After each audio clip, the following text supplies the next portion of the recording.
Isso é na própria ONU Mulher, né? Você pega os dados que a ONU... Dentro da própria ONU, você tem vários departamentos que divulgam diferentes dados. Então, isso depende muito do tipo de pessoa que está lá, de qual é a causa delas, né? Então, na ONU Mulher, por exemplo, eles divulgam que o Brasil é o 5º país mais violento para mulheres, tá? Que é o 5º maior em homicídios de mulheres. Só que quando você vai ver um outro departamento da ONU, que é o Departamento de Crimes e... Esqueci o nome agora. Esse ranking vai para 41º. Segundo... E isso estamos falando de departamentos diferentes dentro da própria ONU. Uhum. Então, são incongruências que existem dependendo da retórica que esse determinado núcleo, esse organismo quer divulgar. Mas por que isso acontece? Por quê? Por que isso acontece? Porque eles precisam dessa narrativa para embasar os argumentos feministas. Entendeu? Assim, o movimento feminista hoje, por exemplo, né, falando especificamente do caso do feminicídio, eles precisam divulgar esses dados que embasem a histeria coletiva que eles causam na sociedade. Mas tem algum objetivo essa histeria ou é simplesmente histeria pela histeria?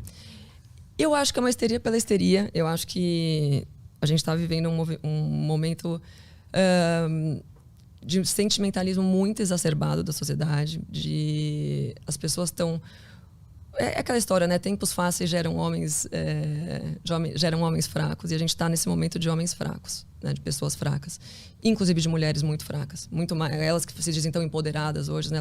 Hoje em dia a mulher é muito mais fraca do que ela era antigamente. Antigamente, minha dona Maria ia lá, costurava para fora, cuidava de 7 filhos, fazia comida para a família toda, ainda adotava não sei o quê. Então, assim, hoje a gente está no momento... A mulher vira assim, eu não quero ter filho porque o mundo está difícil. O mundo está muito difícil, então eu não vou ter filho. Então, assim, a gente está no momento de pessoas fracas, né? E essa mesma mulher que não quer ter filho, ela quer também que as leis beneficiem ela, né, em detrimento também dos direitos dos homens.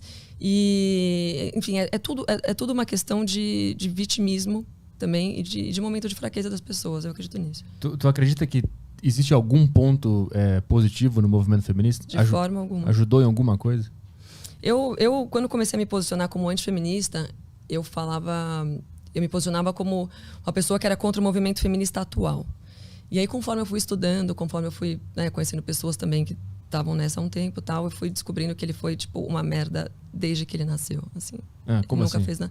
Ele nunca fez nada de bom, né? Foi sempre um movimento que dizia respeito a mulheres histéricas, querendo, na verdade, privilégios, né, e não direitos iguais. Elas queriam privilégios, elas queriam o poder dos homens, né, privilégios por ser mulheres, mas elas não queriam as consequências, elas não queriam, tipo, os deveres, né, advindos desses privilégios ou desses direitos que elas queriam. Então, sempre foi a respeito disso, né? Isso, na verdade, tem uma base...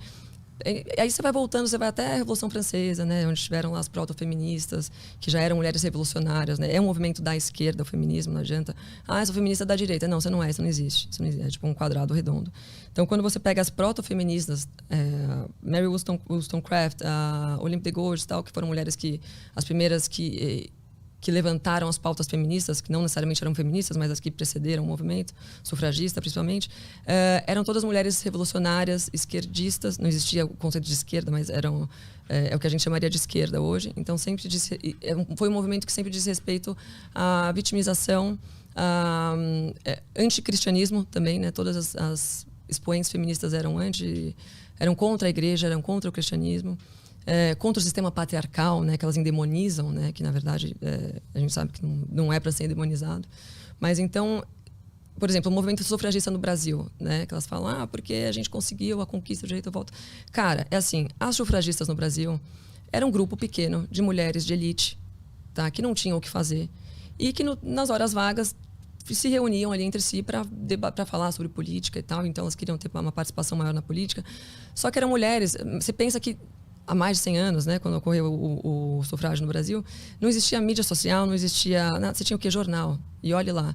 Então, essas mulheres de elite, elas tinham acesso a informações de outros países, porque elas viajavam. Então, elas iam para Paris, elas viam o que estava acontecendo em Paris em relação ao sufrágio, elas iam para Nova York. Então, elas voltavam dessas viagens, tipo assim, puxa, achei um negócio para fazer. Então, elas se reuniam e formavam essas militâncias. E aí se debruçavam aí no direito de trabalhar. E direito de trabalhar de quem, né? Porque a mulher nunca foi proibida de trabalhar. Isso é uma outra falácia feminista.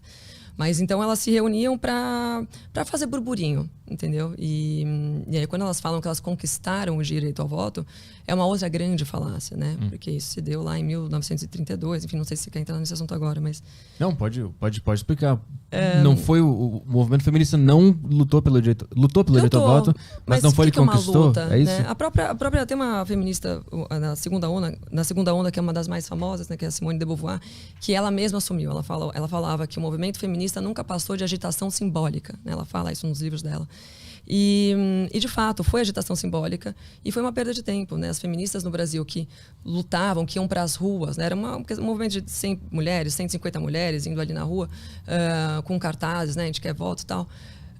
Por que você acha que um homem, naquela época, né? Getúlio Vargas, na época que sancionou o direito ao voto universal, na verdade, em 1932...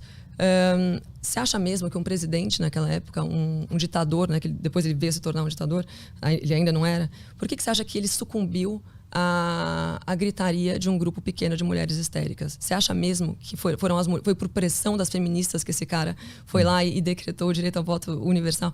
Então isso não faz sentido nenhum, tá? Isso não se sustenta. E até porque, desde 1891, a gente já tinha alguns deputados na Câmara, né, o César Zama, entre 31 outros parlamentares que defendiam o voto universal, porque eles eram liberais clássicos, eles não eram feministas, eles defendiam o direito do voto a todos. Então não eram só as mulheres que não votavam, né?